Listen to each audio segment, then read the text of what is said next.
Je voudrais bien qu'on rentre 2 minutes sur la proposition qu'elle a faite, enfin sur l'espèce de débat qu'il y a eu sur Le travail. le travail. Pour mémoire, euh, Fabien Roussel a marqué la fête de l'humanité en disant qu'il était de la gauche du travail et pas de celle des allocs.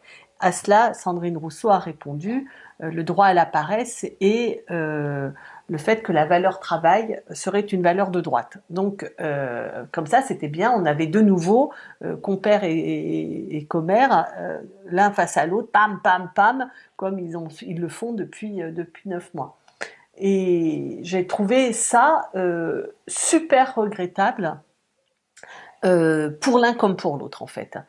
Parce que d'abord je pense qu'ils ont caricaturé et simplifié là de manière outrancière leur position et ce qu'ils représentent dans leur filiation politique. Enfin, le Parti communiste est un parti qui a toujours milité historiquement pour d'abord de contenir l'espace du travail dans l'espace de la vie, c'est-à-dire pour réduire le temps de travail, avoir des congés payés, avoir des congés maternité, etc., réduire l'âge d'accès à la retraite. Donc ça, le travail ne peut pas prendre toute la vie. Deuxièmement, ils ont toujours lutter du côté des allocations qui vont être des allocations de secours pour toutes les aléas de la vie et les aléas structurels du capitalisme que sont le chômage. Donc ça, c'est quand même leur histoire. Et d'ailleurs, je ne doute pas un instant que les députés communistes vont s'opposer à la réforme des retraites que veut nous enfiler Macron, plus la réforme de l'assurance chômage. Donc je suis certaine qu'ils le feront, y compris Fabien Roussel. Et enfin, dernière chose, c'est que historiquement, le Parti communiste, il a quand même eu cette vision normalement double, qui est que le travail, c'est le lieu de l'exploitation et c'est le lieu de l'émancipation. Et le problème, c'est comment travailler à l'intérieur du champ du travail pour que l'émancipation prenne plus de place et que l'exploitation diminue. Donc ça s'est passé par des tas de revendications et m'est revenu en mémoire le fait que dans les années 80-90, le Parti communiste revendiquait que 10% du temps de travail soit consacré à la formation. Et ça s'est arrêté, cette revendication, quand la gauche est allée au pouvoir et que Lionel Jospin a fait les 35 heures.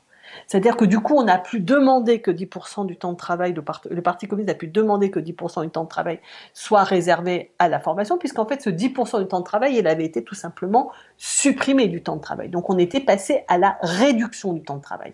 Et là, moi, je pense que y a une petite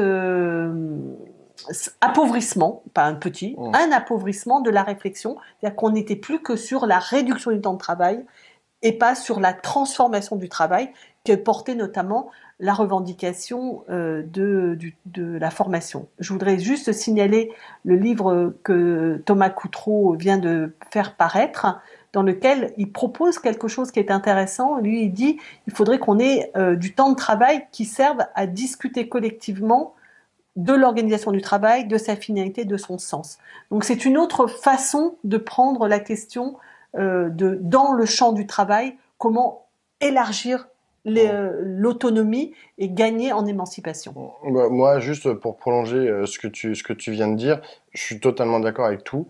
Euh, et il faut quand même pas oublier quelque chose, c'est que en fait, je pense que le principal problème de ce faux débat en fait qu'il y a eu, de ce débat à l'excès qu'il y a eu là cette semaine, euh, c'est qu'il y a un problème de définition.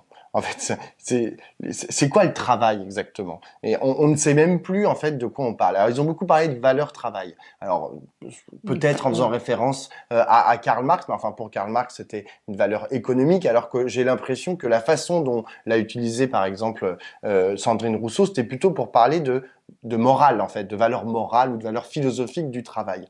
Mais dans les deux cas, en fait, enfin c'est même intéressant en fait qu'il y ait cette confusion en fait, Cette et elle veut dire ambiguïté. beaucoup de choses. Parce que en vérité, beaucoup de communistes, je lisais ce qu'écrivait par exemple Ambroise Croizat. Ambroise Croizat, il disait nous sommes tous des travailleurs. Mais quand il disait nous sommes tous et toutes des travailleurs, c'est-à-dire y compris ceux qui ne sont pas inscrits dans un travail salarié. Les femmes, les femmes qui à l'époque, on était en 1950, étaient chez elles, restaient chez elles et s'occupaient des enfants, etc. Elles ont un travail. Les étudiants, ils ont un travail. Les retraités, ils ont un travail. Pardon, le travail, ce n'est pas que de la production de valeur économique, en fait. Mmh. Et pour valider le PIB. Ça, c'est la première chose. La deuxième chose qui est très importante, c'est qu'on ne peut pas, et ça, c'est pour ça que je suis pas trop d'accord avec ce que dit Sandrine Rousseau. Bien sûr, le droit de regarder le monde, de regarder le ciel, de regarder les étoiles, le droit de s'extasier devant une œuvre d'art, devant une couleur ou dans les yeux ou de la couleur des yeux de quelqu'un. C'est vrai que c'est très important et peut-être qu'il faut que la politique aussi en parle. Mais ça ne veut pas dire qu'on va laisser, qu'on dit, ah bah non, le travail c'est cacaboudin parce que c'est que de l'exploitation, c'est que de Mmh. l'aliénation, etc. On est obligé d'en parler. On va pas laisser les libéraux organiser le travail. Et là, du coup, je reviens par rapport à ce que tu disais, ton ouverture sur Thomas Coutreau.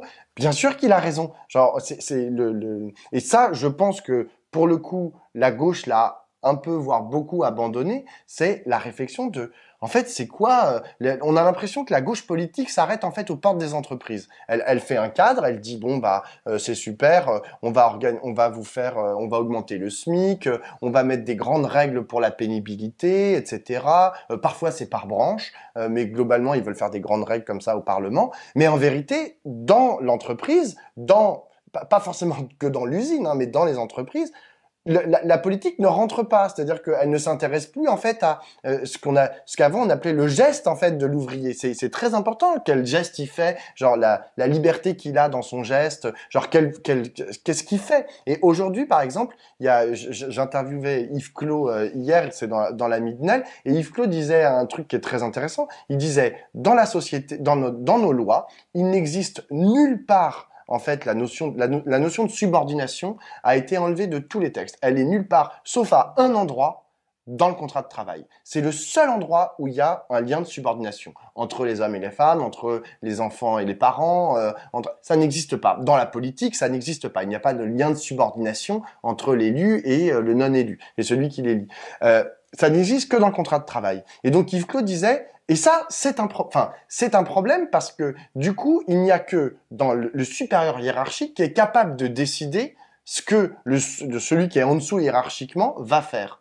Et il n'a pas, en fait, l'autre n'a pas voix au chapitre. Si je te dis maintenant, tu dois me faire un robinet dégueulasse et que tu as 10 secondes pour le faire au lieu d'une minute, eh bien, tu n'auras pas d'espace, en fait, pour discuter de cette décision. Et ce que dit Yves Clos, c'est il dit, la gauche doit re-rentrer dans les usines, re-rentrer, mais pas que dans les usines, hein, dans toutes les entreprises, pour que les salariés, les travailleurs et les travailleuses aient la possibilité, en fait, de dire, bah non, en fait, si j'ai envie de faire un bon travail, et je pense que le travail bien fait, c'est la source principale du bonheur au travail, le travailleur ou la travailleuse doit avoir voix au chapitre sur ce qu'il produit, comment il le produit, à quelle vitesse il le produit, pourquoi il le produit, avec quels objets, etc. Et ça, ce dialogue-là, c'est pas que, comme dit Piketty, on va mettre 50% de salariés tout en haut de l'entreprise. C'est à tous les niveaux de l'entreprise pour que jusqu'en bas, en fait, dans l'unité de production ou dans l'unité de travail, eh bien, il y ait ce rapport de force conflictuel mais apaisé, qui peut être tout à fait apaisé,